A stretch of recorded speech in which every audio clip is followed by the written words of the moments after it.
Growing pretty well. Now it's raised up a little bit off the ground. It's not quite as big as it looks from here. Rapis palm, really good plant. More Chinese evergreens, different varieties right here. Little bitty ficus tree is just getting started. Still a different Chinese evergreen right here. I can't even keep up with the names with them. Back when there were only about 10 kinds of Chinese evergreens, I could tell you every single one of them. Now that there are about 50 different kinds, I don't even try. The ivy that is growing right here is actually one of the easier plants to grow if you want something that really has a bit of an unusual look. This is actually a type of grapevine. It's called grape ivy or Cissus rhombifolia. Take temperatures down to the low 20s without any damage.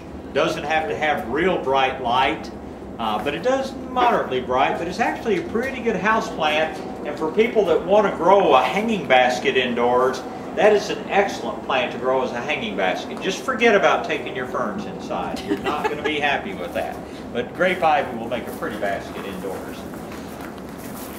I told you about the Dracaena daramensis, Janet Craig compacta. This is compacta right here. We sometimes get them 4, 5, 6 feet tall. It's taken a long time for them to get up to that size. But this again is an excellent, excellent house plant. This is still another ficus. They call this one Ficus ali. Excellent house plant if you have bright light. One other thing I guess I should tell you about ficus trees. I told you about character on Dracaena marginata. Ficus trees, left to their own device, would be a bush. That Ficus benjamina we had back in the seminar area, that is what we would call a bush, and that's its natural habit of growth. If we wanted to trim all the lower limbs off, we can make it form a trunk. That big Ficus benjamina right there is referred to as a Ficus benjamina standard. It's either going to be bush form or standard form. These things you may see as little bushy plants, or you may see them as the standards.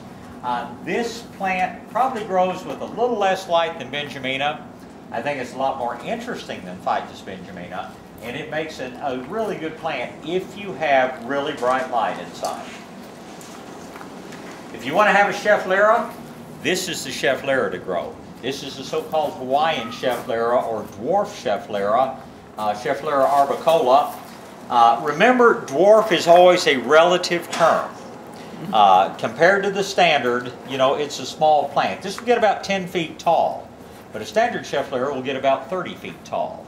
So dwarf, not going to be a coffee table plant, at least not for a long time. It's going to grow up in a relatively short period of time.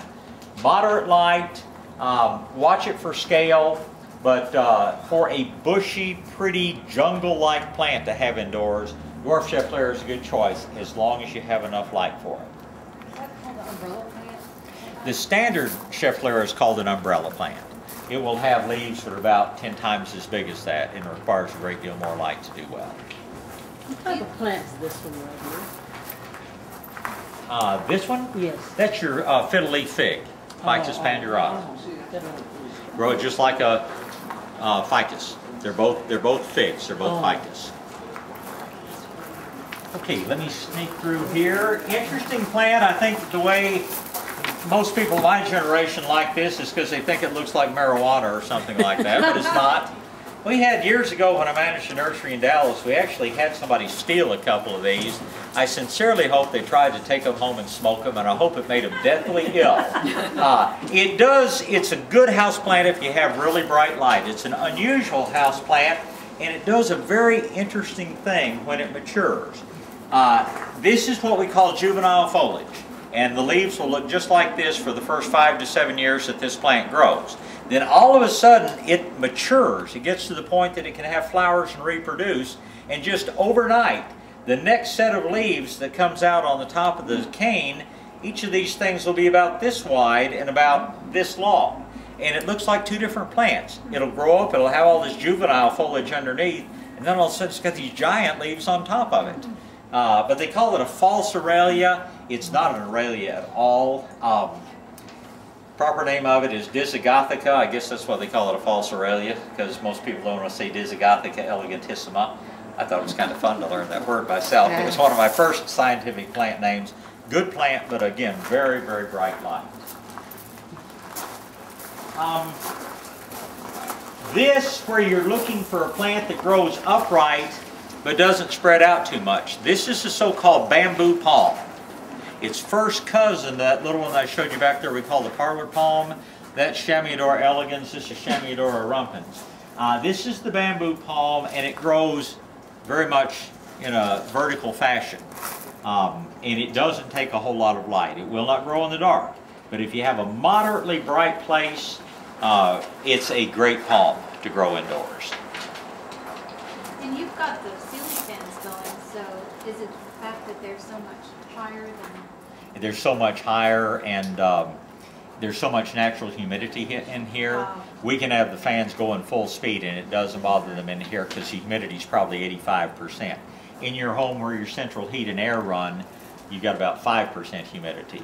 And the blowing air is much, much more dry in that case than it is in here. Okay, I'm going to circle around you here for just a second.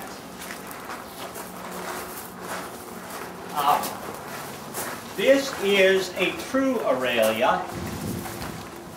I guess we'll kind of get everybody get half and half. This one they call a Ming Aralia, or Policius is its botanical name. Very, very graceful plant. Very beautiful plant to grow. It's two requirements. It hates cold weather, just like Chinese evergreens do. This one doesn't like it below about 55 degrees, and it wants really bright light. But again, it's one of the most graceful, beautiful houseplants you would ever have. But it wants a really sunny window, and it never wants to get cold. Travel in Central America or I've never been to South America, but southern Mexico and down in that area, you'll see these things grown as hedges. And there are many, many different forms of the true Aralias. This is what they call the Ming Aralia. This is a little Balfour Aralia. Slightly different foliage on it. There's one that has bigger, rounder leaves. They call it Chicken Gizzard Aralia. There, again, about 20 or 30 different ones of these. The growth habit is the same on all of them. Lots of light and give them plenty of warmth. This is, oh gosh, one of my very favorite plants is a house plant. This is one of the broadleaf Dracaenas. This is the regular Dracaena Janet Craig, not the compacta. But if you're looking for a moderately priced house plant that just about anybody would be able to grow, doesn't take a huge amount of light, Dracaena Janet Craig is going to be one of your very best choices. A few little things here. There's another compacta right there. This is a little variegated rubber plant right here. Now, one thing to remember about variegated plants, we talked about how chlorophyll is what the plants absorb energy. It's anything that's variegated doesn't have as much chlorophyll. Consequently, it's going to have more light to do well. If you have a variegated plant, just figure it's going to need twice as much light as its green counterpart to do well.